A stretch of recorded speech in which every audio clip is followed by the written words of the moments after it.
Bien. Y seguimos entonces con el sueño REM, que como decíamos, es el estado, ¿tá?, en que se generan principalmente los sueños, ¿tá? Y decíamos que los sueños hay una actividad cognitiva, pero esa actividad cognitiva es distinta que la que ocurre durante la vigilia. Minuto. Bien.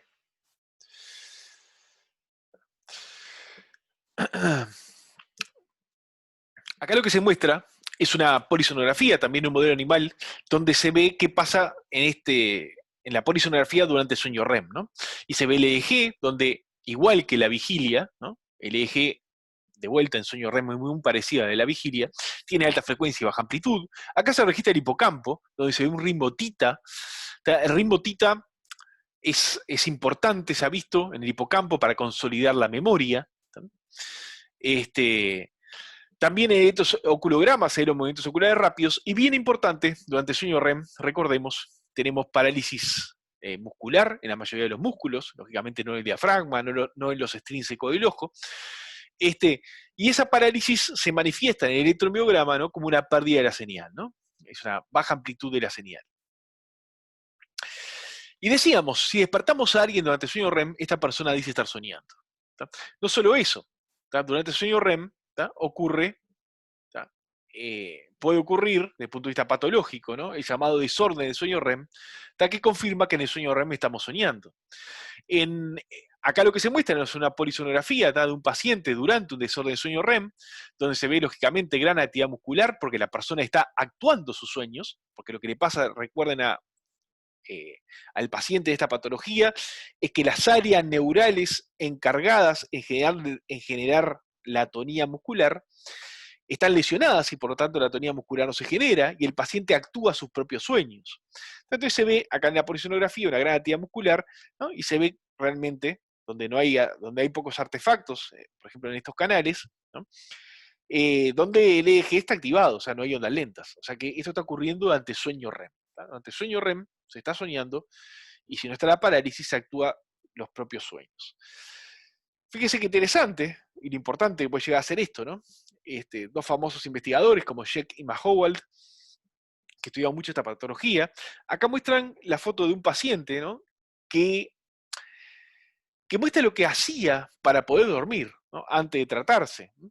Fíjese que se ponía un cinturón y se ataba a la cama. Es decir, este paciente, cuando entraba en sueño REM, empezaba a actuar sus sueños y salía despedido de la cama. ¿Tá? También esta patología puede generar muchos accidentes, ¿no?, como acá esta paciente que durante un desorden de sueño REM, como dice por acá, se golpeó en la esquina de un escritorio, ¿no?, y se lesionó. Tiene muchas implicancias forenses esta patología, no solo para la persona misma, sino para el acompañante de cama, digamos, ¿no? Entonces, durante el sueño REM, ¿qué es lo característico? Primero, que hay poca actividad sensorial, ¿no? De vuelta, cuando dormimos, tratamos que haya un lugar que no haya ruido, que no haya mucha luz, ¿no? Cerramos los ojos. Pero es verdad que el bloqueo talámico que existe durante el sueño REM no existe durante el sueño REM, durante el REM, ¿no? Existe durante el sueño lento o no REM, pero no durante el REM. O sea que la información que va por las vías sensoriales no se bloquea a nivel talámico. Y es verdad que muchos, por ejemplo, ruidos, ¿no?, se pueden incorporar al sueño, ¿no? Si suena el despertador, es posible que yo lo incorpore al sueño, ¿no?, como un ruido que aparezca en el sueño, pero ese sonido no se filtra, o sea que está llegando a las áreas corticales. Bien. Y durante el sueño REM hay activación, pero esa activación es distinta que la vigilia. Lo vimos en clases anteriores, que esa activación ocurre solamente por las neuronas llamadas REM-ON, las que se activan en el sueño REM, que ahora vamos a profundizar un poco más. Y si vemos el eje durante el sueño REM, hay ausencia de ondas lentas, también de uso de sueño, hay actividad gamma local, hay mucha potencia gamma, pero vamos a ver, y esto es bien importante también para determinar ciertas características de los sueños, ¿tá? Esa actividad gamma local no es coherente, no es sincrónica, ¿tá? A diferencia de lo que pasa en la vigilia. O sea que resumiendo esto, durante el sueño REM hay activación cortical, ¿sí? Pero distinta que la vigilia, ¿tá? Y eso hace que los contenidos también sean distintas, que no se estén activando de la misma forma distintas áreas de asociación en sueño REM que en vigilia, ¿tá? Es así que eh, hay autores como Alan Hobson es un famoso investigador, es profesor emérito del Departamento de Psiquiatría de la Universidad de Harvard, decía que los sueños son un tipo particular de conciencia, y le llamaba conciencia primaria o protoconciencia. Y a su vez decía que, y lo vamos a ver, que el sueño tenía importantes rasgos psicóticos. ¿No? Es más, que era una psicosis. Y lo vamos a ver un poquito más en profundidades. Volviendo a la activación durante el sueño REM, en comparación con la vigilia, esto un poco por acá abajo. En vigilia, acá lo que se muestra es un esquema con el tálamo y la corteza y los sistemas activadores. En vigilia todos los sistemas activadores, ya casi por definición, están muy activos. Acá se muestra el sistema colinérgico, la acetilcolina, y el monoaminérgico, o sea, noradrenalina, serotonina, histamina, no todos, pero se muestra la mayoría. Y están todos activos, y eso genera la activación característica de la vigilia. Que si el tálamo y la corteza funcionan bien, también tenemos el contenido y tenemos conciencia. Y durante el sueño no REM, los sistemas activadores tienen una actividad muy disminuida o nula, todos los sistemas activadores. En cambio, durante el sueño REM, hay unas neuronas activadoras que se encienden, como las neuronas colinérgicas, que son las neuronas llamadas REM-ON, la realidad vigilia, REM-ON, y otras que se apagan, que son la REM-OFF, que son las monoaminérgicas. Y esto determina que la activación sea distinta y que los contenidos también sean distintos, porque vamos a ver que las cortezas de asociación se activan distintas en vigilia que en sueño REM. Y por lo tanto la conciencia que emerge de esa actividad va a ser distinta. Y lo vemos eso en la siguiente figura. Pero, acá lo que muestra este trabajo bien interesante es tratar de comparar qué áreas corticales se activan más durante la vigilia en comparación que durante el sueño REM. En rojo se muestra, ¿no?, las áreas que se activan más durante el sueño REM, que son principalmente, fíjense, la amígdala, el hipocampo y áreas parahipocámpicas, es decir, la corteza cingulada anterior, es decir, áreas límbicas. Y les recuerdo que los sueños tienen un gran componente emocional, lo que explica esa gran activación límbica que existe durante el sueño REM. También se activan áreas visuales, especialmente las áreas visuales de asociación, las cortezas secundarias, terciarias visuales, pero no la corteza visual primaria, como se muestra acá. Fíjense qué interesante. También se activan mucho las áreas motoras. Los sueños tienen un enorme componente motor. Uno se está moviendo, corriendo, bailando, volando, pero se está moviendo. Tiene un importante componente motor. Y en azul se muestra las zonas que se activan menos. Y quiero destacar la corteza prefrontal, especialmente la dorsolateral. Les recuerdo que la corteza prefrontal tiene que ver con la toma de decisiones, tiene que ver con la memoria de trabajo, tiene que ver con un poco el ordenar el pensamiento.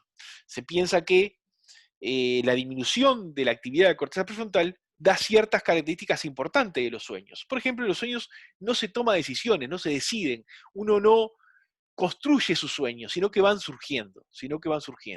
La memoria en el sueño es escasa, la memoria de trabajo es muy, muy escasa, también no se memoriza lo que nos está pasando en el sueño, pero eso por varias razones, inclusive esta. O sea que el contenido, hay contenido durante el sueño REM que determina los sueños, pero lo que genera los contenidos, decíamos que eran las áreas de asociación, funcionan de forma diferente que en vigilia. Y otro punto también importante es qué pasa con la actividad gamma. que es bien interesante. Que es bien interesante y nosotros en el laboratorio lo hemos estudiado mucho, ¿no? Es uno de los primeros trabajos de una serie que hemos hecho, este es el primero, que hablamos de la actividad gamma a 40 Hz durante sueño REM, qué es lo que está pasando y qué lo diferencia de vigilia. Y vamos a ver grandes ejemplos, grandes y simples ejemplos. En modelos animales, entonces, registramos el EEG durante la vigilia alerta. ¿tá? Acá se muestran dos cortezas, la prefrontal y la parietal posterior. Este es el registro crudo, o sea, sin procesar. Este es el registro filtrado solo para ver la actividad gamma. ¿tá? Y en vigilia alerta, claramente, en la prefrontal y la parietal posterior se ven mucha actividad gamma. Acá se ven estas oscilaciones gamma. Se ve acá, se ve acá. Lógicamente se ven mejor si lo filtro. ¿tá? Pero sin embargo, durante sueño REM, aunque hay actividad gamma, que se ve más chica, muy parecida a lo que hay en vigilia tranquila, pero esa actividad gamma no es sincrónica, no es coherente. O sea, aparece en una corteza, ¿no? Y no aparece en otra, aparece acá y no acá, ¿no? Aparece acá, acá y no acá, ¿no? Distinto que en vigilia alerta. Esto analizamos con mucho cuidado, de distintas formas, acá muestro solo un tipo de análisis. Acá hicimos una función matemática que se llama coherencia. En inglés se llama Magnitude Square Coherence, que analizamos ventanas de 100 segundos, muchas ventanas de 100 segundos, en realidad en este caso, en esta figura se muestran 12 análisis, 12 ventanas de 100 segundos en vigilia alerta, vigilia alerta acá, vigilia tranquila, no REM y REM. Y calculamos la coherencia entre dos áreas corticales, entre la prefrontal y la parietal posterior. ¿tá? Más coherencia quiere decir que hay más sincronismo entre las áreas. ¿tá? Fíjense que acá se ven las 12 ventanas y la línea más gruesa es el promedio en realidad. ¿tá? En vigilia alerta se ve una gran coherencia en la actividad gamma ¿tá? entre estas dos cortezas. ¿tá?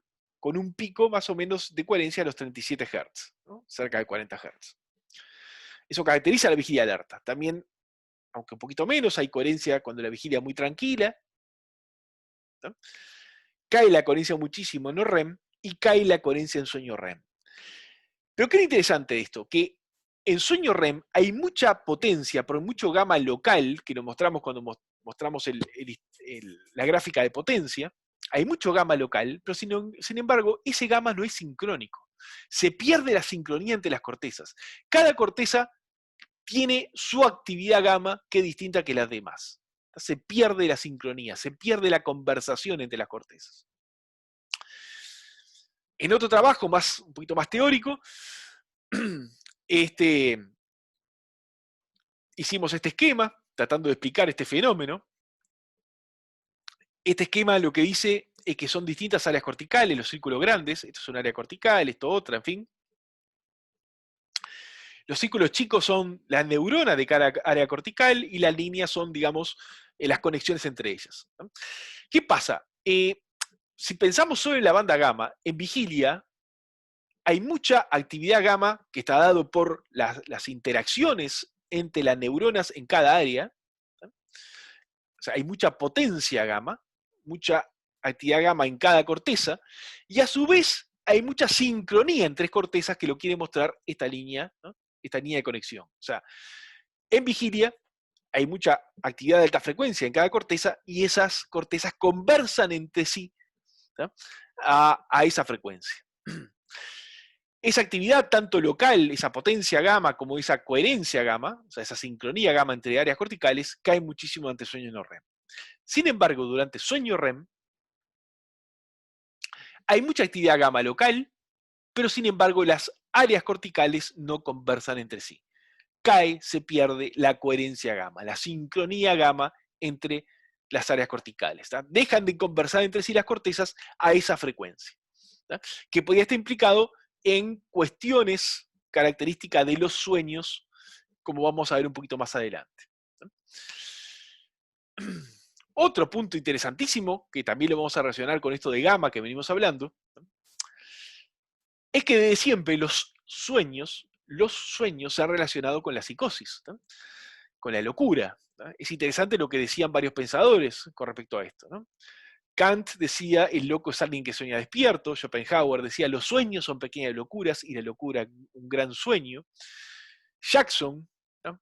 Famoso neurólogo, no sé si se acuerdan de la epilepsia jacksoniana, ¿no? Epilepsia motora que se va transmitiendo, se va moviendo en distintas partes del cuerpo, porque la epilepsia se va transmitiendo, la crisis se va extendiendo en toda el área motora, eso lo escribió Jackson, ¿no? Y Jackson decía, investigue sobre los sueños, conocerá todo sobre la locura. Y Hobson, que es el que nombramos más anteriormente, ¿no? Famoso investigador con la relación al sueño general, a la fisiología del sueño general y a los sueños en particular, decían que el soñar es por definición una psicosis, ¿no? Porque los sueños tienen alucinaciones y delirios, ¿qué es lo que caracteriza los sueños? ¿No? Los delirios son falsas creencias, ¿no? Uno cree que está volando, ¿no? Eso es un delirio, ¿no? Creo que me hablan cuando nadie me habla, ¿no? Bueno, creo que me dicen cosas, ¿no? Eso es un delirio. Bien. No solo eso, sino que varios investigadores, ¿tá?, consideran al sueño REM como un modelo natural de psicosis. Y no solo por los sueños, sino por cómo funciona el cerebro durante el sueño REM, que se asemeja a lo que pasa durante la psicosis. Y nosotros, acá, nosotros quisimos estudiar no solo el sueño REM, sino modelos de psicosis y compararlos, ¿no? Y un modelo de psicosis son modelos farmacológicos o tóxicos de psicosis. Por ejemplo, la ketamina a dosis subanestésicas se considera un modelo de psicosis, ¿no? La ketamina, se utiliza como anestésico, pero también como droga recreativa, ¿no?, para generar eh, algún tipo de alucinación, que en realidad es una alucinación tóxica, ¿no? Es un estado psicótico tóxico lo que genera la ketamina. Entonces pensamos estudiar en modelos animales qué hace la ketamina y compararlos con el sueño REM, ¿no? Y generamos este trabajo, que es del año pasado, ¿no?, en esta revista, Frontiers in Psychiatry, que comparamos, ¿no?, qué pasa con la actividad gamma durante el sueño REM, ¿no?, en relación a este modelo farmacológico de ketamina. Y acá simplemente algunas figuras de ese trabajo, ¿no? Acá se registra durante vigilia alerta. Esto es el registro electroencefalográfico sin procesar. Esto es solo filtrado para ver solo la actividad gamma. Está en vigilia alerta, lógicamente tenemos mucha actividad gamma. Estos son dos cortezas, prefrontal y la parietal posterior.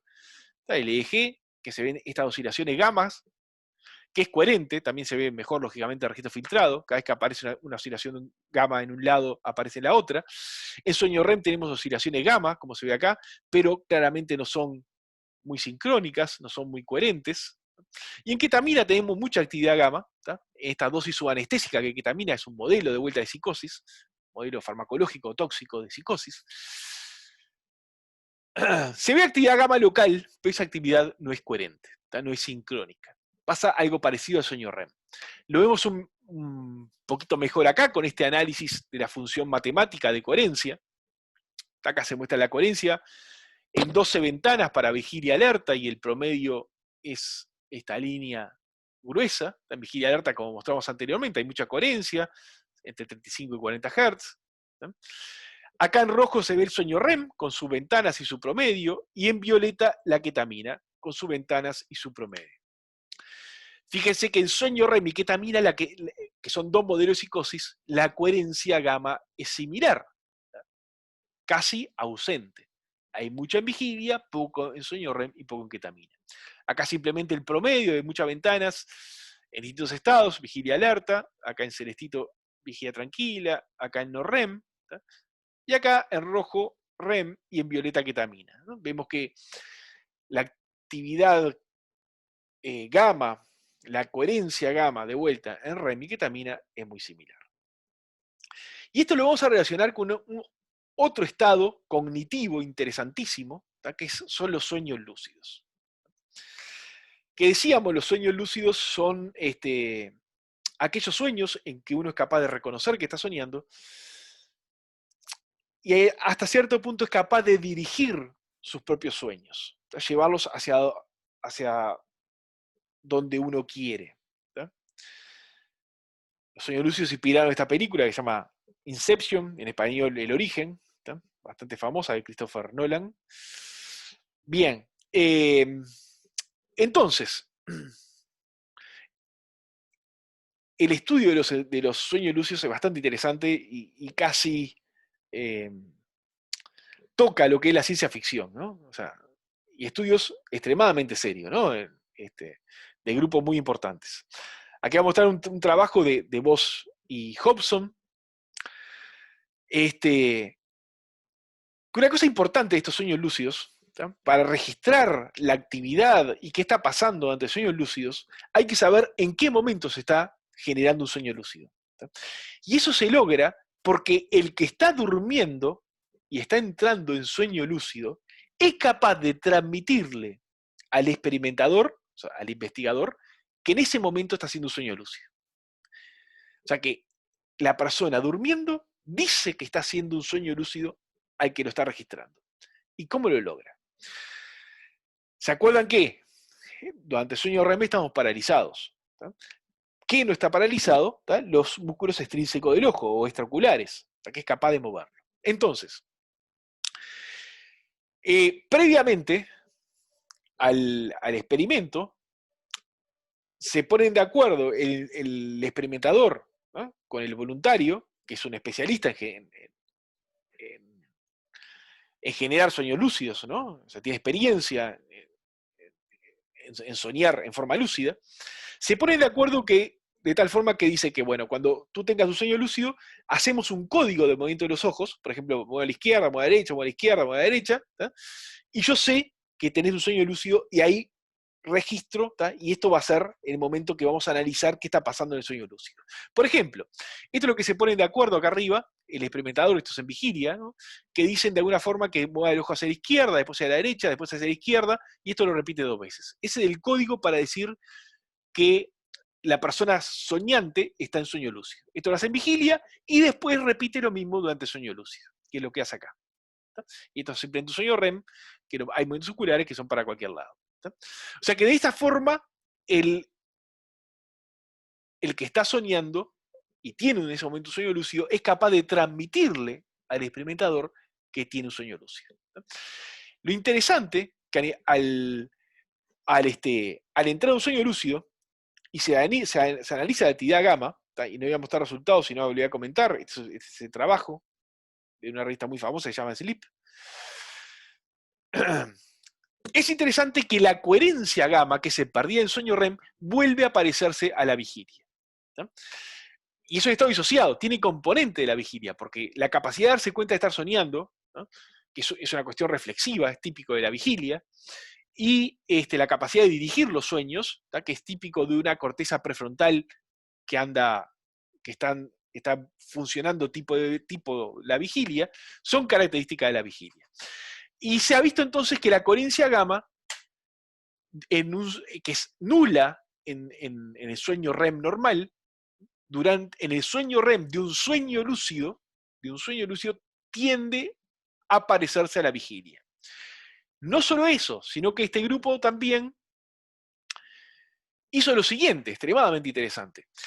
Vio que si a una persona se la estimula con estímulos eléctricos que llaman transcraneanos, ¿tá?, sobre todo en la corteza prefrontal, a 40 Hz, se hacen pulsos a 40 Hz, pueden transformar un sueño REM normal,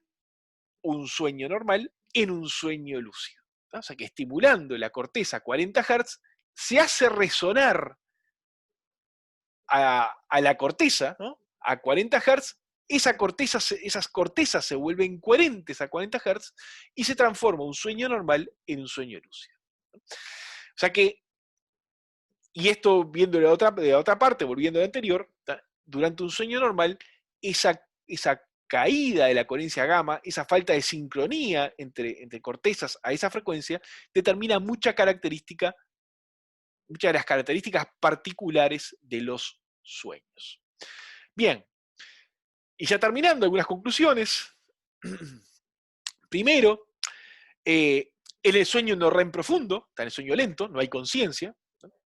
¿Por qué? Porque no hay activación cortical, por lo tanto no hay ondas lentas, no hay actividad gamma, y no hay contenido. Recuerden que las cortezas de asociación son las áreas más inhibidas, las áreas corticales más inhibidas. O sea que no hay activación y no hay contenido, por lo tanto se pierde la conciencia. Durante el sueño REM, en cambio, es un estado que la conciencia está alterada, tiene rasgos psicóticos, decíamos. Hay atención cortical, pero diferente comparado con la vigilia, está dado sobre todo por las neuronas colinérgicas. El contenido es diferente comparado con la vigilia. La vigilia tiene muy activa la corteza prefrontal, no así el sueño REM. Y bien interesante, hay una ausencia de sincronización de alta frecuencia, entre áreas corticales. Hay una caída de la coherencia gamma. Bien, terminamos por acá, pero antes quería decirles simplemente que al que le haya gustado el curso de neurociencia y le guste la fisiología en los siguientes cursos que el departamento va a estar implicado, no duden de acercarse al departamento, ¿no? Siempre es importante que nuevos docentes e investigadores, ¿no?, vayan entrando al departamento y sin duda los necesitamos. Bien, espero que le haya gustado el curso, esta es la última instancia, y espero que le vaya muy bien en las instancias evaluatorias. Bueno, saludos a todos, nos estamos viendo.